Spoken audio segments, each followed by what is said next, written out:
আজকে তো mother's day, কখনো আমার মাকে বলা হয়নি যে মা আমি তোমাকে ভালোবাসি। তো আজকের এই গিফটটার মাধ্যমে হয়তো বা তাকে আমি এই ভিডিওর মাধ্যমেই বলতে চাই যে মা তোমাকে আমি অনেক ভালোবাসি, তুমি অনেক সাপোর্ট করেছো, তুমি না থাকলে হয়তো বা আজকে এই পর্যন্ত আমি আসতেও পারতাম না। আসলে বাবাকে অনেক বেশি ভালোবাসি, কিন্তু বলে বোঝানো যায় না আসলে আজকের ফিলিংসটা কি।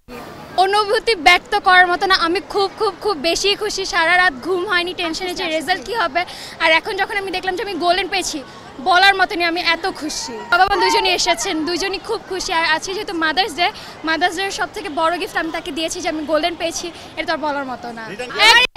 আমার ইচ্ছা মেডিকেল নিয়ে বিএনসি থেকে যদি স্কলারশিপ পাই সেক্ষেত্রে দেশের বাইরে যাব, এছাড়া বাংলাদেশেই অনেক ভালো কিছু করা যায়, এখন অনেক অনেক কিছু করা যায়। মায়ের প্রতি বলতে গেলে আমি স্পেশালি আমার বাবাকে ডেডিকেট করে এই কথাটা বলতে চাই যে মানে আমার বাবা আমাকে যেভাবে সাপোর্ট করেছেন, মা তো অবশ্যই করেছেন, মা তো সবসময় করে থাকেন, কিন্তু আমার বাবা আমাকে মেন্টালি যেভাবে সাপোর্ট করেছেন, তিনি আমাকে ইভেন এটাও বলেছেন তোমার যদি GPA 5 নাও আসে স্টিল আমি হিয়ার উইথ ইউ, লাইক আমি তোমার পাশে আছি। কেউ তোমার পাশে না থাকলেও আমি তোমাকে সাপোর্ট করার জন্য, তোমার যদি লাইক ডিপ্রেস থাকো আমি তোমার পাশে থাকবো, কিন্তু তুমি এলোমেলো চিন্তা ভাবনা করো না।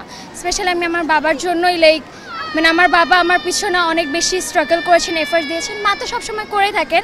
তো আমি স্পেশালি আমার বাবার প্রতি একটু বেশি মানে প্লিজড আর কি। আমার ফ্রেন্ড, এই বিশেষ করে আমার বেস্ট ফ্রেন্ড, সে আমাকে খুবই সাপোর্ট করেছে অ্যান্ড তার সাথে আমার এই টোটাল এসএসসি জার্নিটা তার সাথেই কেটেছে। সে আমার ক্লাস 9 থেকে তার সাথে আমার ফ্রেন্ডশিপ, অ্যান্ড মানে আমি কখনো ভাবিনি যে তাকে ছাড়া আমি আসলে থাকতেও পারবো না। তো আমি চাই না যে তার সাথে কখনো আমার ব্রেক হোক। ইনশাআল্লাহ কলেজে এন্ড ফিউচারেও তার সাথে থাকবো।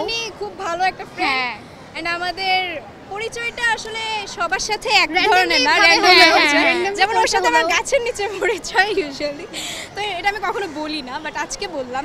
এন্ড ওর সাথে আমার ক্লাস 1 থেকে, ওর সাথে 3 থেকে, ওর সাথে রিসেন্টলি, বাট ওরা সবাই খুব ভালো, আলহামদুলিল্লাহ আমরা খুব হ্যাপি। ওকে, ধন্যবাদ। ধন্যবাদ। খুশি আপনি পর্যাপ্ত হয়েছে।